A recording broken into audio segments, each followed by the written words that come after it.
नमस्ते हजुरहरूलाई मेरो च्यानलमा स्वागत छ। आजको भिडियोमा चाहिँ हामीले तामा र आलुको सब्जीको रेसिपी तयार गरेर ल्याएका छौँ। भनिन्छ तामालाई बनाउन जाने भने मासुभन्दा पनि एकदम तिखर हुन्छ। तामाको रस चाहिँ मासुको रसभन्दा पनि एकदम स्वादिलो हुन्छ भनेर भनिन्छ। हो रहेछ भन्ने कुरा आजको रेसिपी तयार गरेपछि मलाई पनि अनुभव भयो। आउनुहोस् त्यो रेसिपी मिलेर सुरु गरौँ। सुरुमा हामीले तामा लियौँ। तामालाई चाहिँ एकदम कमालो तामा हामीले छान्नु पर्ने हुन्छ। यसलाई राम्रोसँग सफा गरेर छिलेर चाहिँ लिनुपर्ने हुन्छ। तामामा मिक्स गर्नको लागि हामीले 1 पिस मात्र आलु लिएका छौँ। अब हामीले तामालाई काट्नुपर्ने हुन्छ। तामालाई चाहिँ हामीले पातलो स्लाइस बनाएर काट्यौँ भने चाहिँ यो खाँदाखेरि तितो हुँदैन। यदि हामीले बाक्लो बाक्लो मोटो मोटोमा तामा काट्यौँ भने चाहिँ यो खाँदाखेरि चाहिँ अलिकति तितो हुन्छ। यसलाई चाहिँ हामीले एकदम मसिनो पातलो यत्तिको हामीले भिडियोमा देखाएको जत्तिकै बनाएर काट्नु होला। यत्तिको बनाएर काट्यौँ भने चाहिँ यसलाई हामीले खाँदाखेरि चाहिँ तितो हुँदैन। अब बाँकी रहेको सबै तामालाई चाहिँ हामीले यत्तिकै मसिनो पातलो स्लाइस बनाएर काट्ने।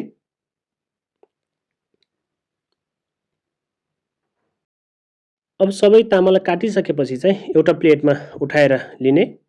एउटा प्लेटमा उठाउनु होला। सुरुमा हामीले सबै तामालाई पातलो स्लाइसमा काटेर लिएका छौँ। हजुरहरूले पनि यसरी नै काटेर लिनु होला। अब यसलाई हामीले बोइल गर्नुपर्ने हुन्छ। बोइल गर्नको लागि चाहिँ हामीले एउटा दिउरीमा पानी उमालिराखेका छौँ।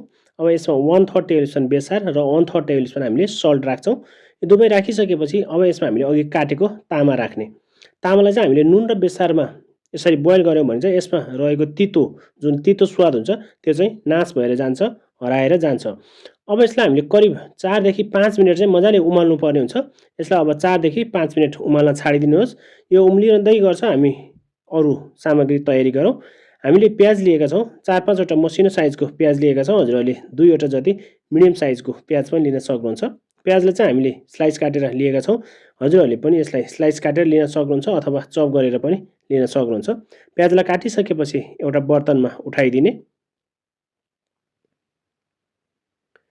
प्याजसँगै अब हामीलाई टमाटर पनि चाहिन्छ। हामीले टमाटर चाहिँ 2 वटा मिडियम साइजको टमाटर लिएका छौँ। हजुरहरूले यसलाई थप घट गर्न पनि सक्नुहुन्छ। टमाटरलाई पनि हामीले काटेर लिएका छौँ।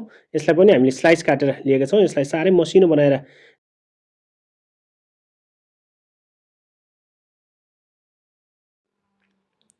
अब टमाटर काटिसकेपछि टमाटरलाई पनि हामीले एउटा प्लेटमा उठाएर लिएका छौँ।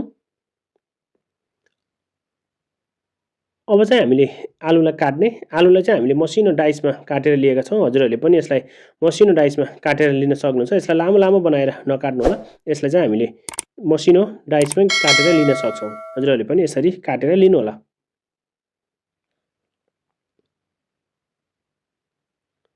अब हामीले काट्नुपर्ने सबै सामग्री काटिसकेको छौँ। लगभग 5 मिनट पनि भइसकेको छ। हाम्रो तामा 5 मिनट बोइल गरिसक्यौँ हामीले। अब यो राम्रोसँग यसको स्वाद चाहिँ एकदम स्वादिलो स्वाद बसिसकेको छ। यसमा भएको तितो पानी जुन छ हामीले बोइल गरेको, यसलाई चाहिँ तर्काउनु पर्ने हुन्छ। र एउटा जालीमा तर्काइसकेपछि चाहिँ माथिबाट चाहिँ यसमा हामीले चिसो पानी राखेर चाहिँ यसलाई राम्रोसँग पखाल्नु पर्ने हुन्छ। अब हजुरहरूले यसलाई एकदम राम्रोसँग सफा हुने गरेर चाहिँ पखालेर लिनु होला। अब यसलाई चाहिँ हामीले यत्तिकै पानी तर्काउन छाडिदिन्छौँ। हामी चाहिँ अब यसलाई पकाउनको लागि चाहिँ एउटा कराही हिट गरौँ। कराही तातिसकेपछि यसमा 1 देखि 1.5 चम्मच जति हामीले तेल राखेका छौँ। हामीले सनफ्लावर ओइल राखेका छौँ। हजुरहरूले चाहिँ तोरीको तेल पनि राख्न सक्नुहुन्छ। तेल हल्का तातिसकेपछि थोरै मेथीको दाना राख्ने। मेथीको दाना हल्का कालो भएपछि हामीले 1/2 टेबल स्पुन जिराको दाना र 2-3 वटा सुकेको खुर्सानी राखेका छौँ र अघि चप गरिराखेको प्याज राख्ने र 2 वटा हामीले हरियो खुर्सानी लिएका छौँ। अब यसलाई चाहिँ फ्राई गर्नुपर्ने हुन्छ। यसलाई हामीले सफ्ट हुने गरेर फ्राई गर्ने। हल्का सफ्ट भइसकेपछि चाहिँ अघि काटिराखेको अब यसमा हामीले आलु राख्छौँ। आलुलाई पनि राखेर हामीले राम्रोसँग चलाउनु पर्ने हुन्छ। राम्रोसँग यसलाई पनि हामीले लो फ्लेममा मजाले भुट्ने। अब हामीले 1/2 टेबल स्पुन सल्ट राखेका छौँ। सल्ट राखिसकेपछि यसलाई फेरि राम्रोसँग मिक्स गर्नुपर्ने हुन्छ। अब चाहिँ यसलाई हामीले लो फ्लेममा छोपेर चाहिँ पकाउनु पर्ने हुन्छ। हामीले करिब 5 मिनट जति चाहिँ यसलाई छोपेर पकाउँछौँ। बिचबिचमा चाहिँ यसलाई हजुरहरूले चलाउनु पर्ने हुन्छ, नत्र पिँधमा टाँसिन्छ। बिचबिचमा चलाउनु होला। अब यतिको भइसकेपछि चाहिँ हामीले अदुवा र लसुनको पेस्ट राख्छौँ। हामीले यति बेला ग्यासको फ्लेम एकदम लो राखेका छौँ।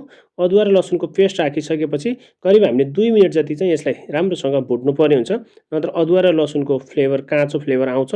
यसलाई चाहिँ राम्रोसँग 2 मिनट जति भुट्नु होला। अब हामीले यसमा बेसार राख्ने। 1/3 टेबल स्पुन बेसार र 1/3 टेबल स्पुन हामीले काश्मिरी मिर्च राखेका छौँ। दुवै मसला राखिसकेपछि यसलाई राम्रोसँग मिक्स गर्ने।